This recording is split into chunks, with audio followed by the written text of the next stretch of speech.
The message arrived at 2:37 p.m. on Christmas Eve. I had just finished baking his favorite sugar cookies, the ones with the extra cinnamon I'd been making every December since he was 5 years old.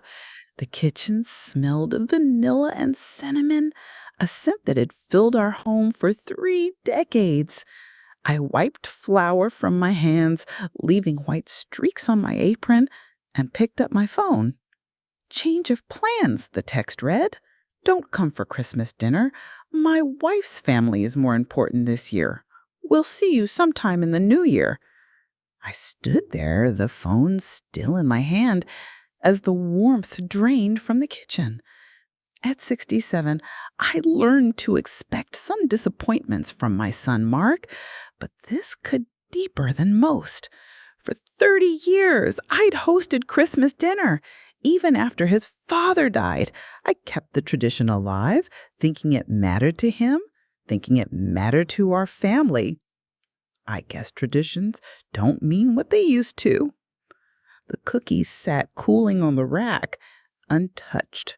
Mark had always been the first to sneak one, still warm from the oven. Now he wouldn't even see them. I thought about calling him, asking what I'd done wrong, but something stopped me. Pride, maybe? Or perhaps the realization that I'd been asking that question far too often lately. Mark had been different since he met Vanessa 6 months ago. Distant, critical. Last week, he'd made that comment about me being too old to understand modern finances when I asked about some unusual charges on our joint account.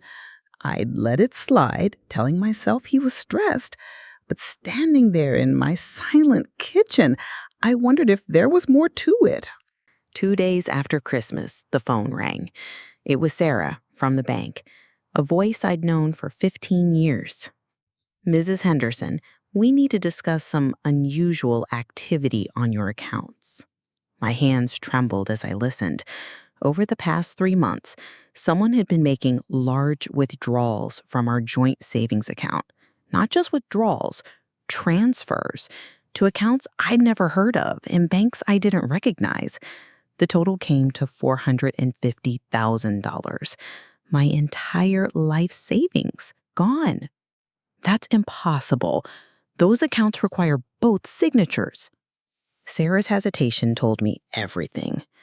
Actually, Mrs. Henderson, Mark added himself as sole signatory 3 months ago. He had the proper documentation. I hung up and sat at my kitchen table, the Christmas cookies now stale in their container. The pieces clicked into place with sickening clarity. The comments about my age, the sudden interest in my outdated banking habits, the way Vanessa had started asking about my investments, my property, my retirement accounts. My grandson Tyler found me there an hour later, tears streaming down my face. At 13, he was too young to understand financial betrayal, but old enough to recognize his grandmother's heartbreak. "Tyler, your uncle has stolen everything. Every penny your grandfather left me." Tyler's face hardened in a way I'd never seen before. He pulled out his phone, fingers flying across the screen. "Grandma, let me check something.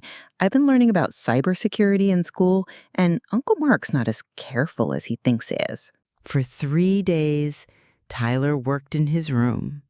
The quiet clicking of his keyboard became the soundtrack to my decision-making process. I wasn't just a victim. I was a grandmother who had taught mathematics for 35 years. I understood patterns, evidence, and consequences. I raised him better than this, but that doesn't mean I have to accept it. Tyler emerged on the 4th day, his eyes bright with purpose. He'd found everything.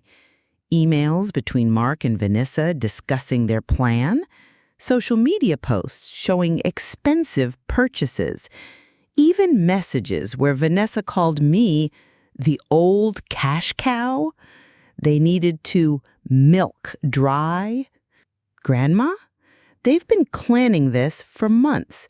Vanessa has a history of this, 3 other men, same pattern.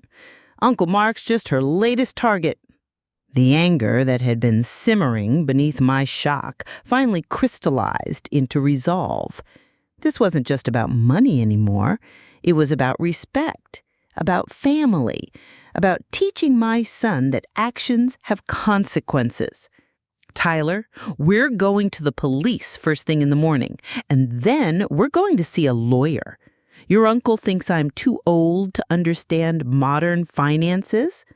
Let's see how well he understands modern consequences. That night, I didn't cry. Instead, I organized the evidence Tyler had gathered, printed the bank statements, and wrote down every disrespectful comment Mark had made about my age. I wasn't just fighting for my money. I was fighting for my dignity. The police arrived at Mark's house on a Tuesday morning. I watched from across the street as they led him out in handcuffs. Vanessa screaming about her rights and how this was all a misunderstanding. The satisfaction was immediate and profound. Rights don't include stealing from your elderly mother, Mark. At the police station, Mark finally saw the evidence Tyler had uncovered. The color drained from his face as he realized his tech-savvy nephew had outsmarted him. The police detective, a kind woman in her 40s, patted my hand. "Your grandson did excellent work, Mrs. Henderson. This kind of financial elder abuse is unfortunately common, but rarely do we have such solid evidence."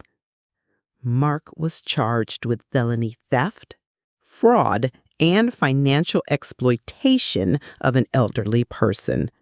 Vanessa's history of similar schemes emerged, making their defense nearly impossible.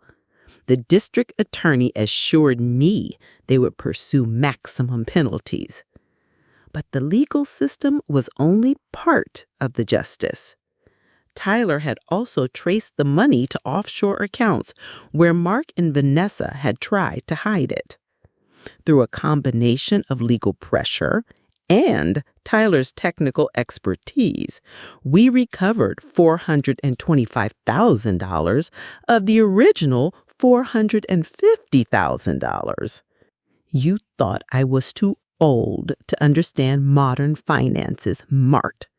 But you never considered that the next generation might be smarter than both of us combined. 6 months later, I sit in my kitchen, now renovated with some of the recovered money. Tyler sits across from me, helping me set up online banking with proper security measures.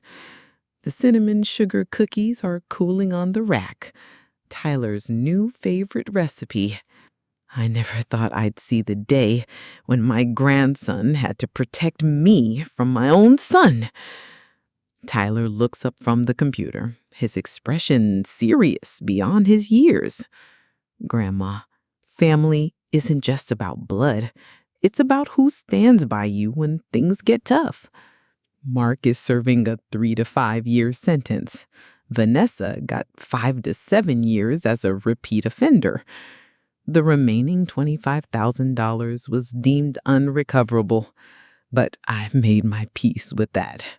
Some lessons cost more than money. The money wasn't the most important thing anyway. It was the disrespect, the assumption that age equals weakness. I started volunteering at the senior center, teaching other elderly people about financial literacy and online safety. Tyler helps me create presentations, using his technical skills to supplement my teaching experience. Together, we've helped 3 other seniors avoid similar scams. They called me too old to understand. They were wrong. I understand perfectly now. I understand that respect can't be stolen, that love can't be bought, and that justice, when it comes, tastes sweeter than any cookie I've ever baked.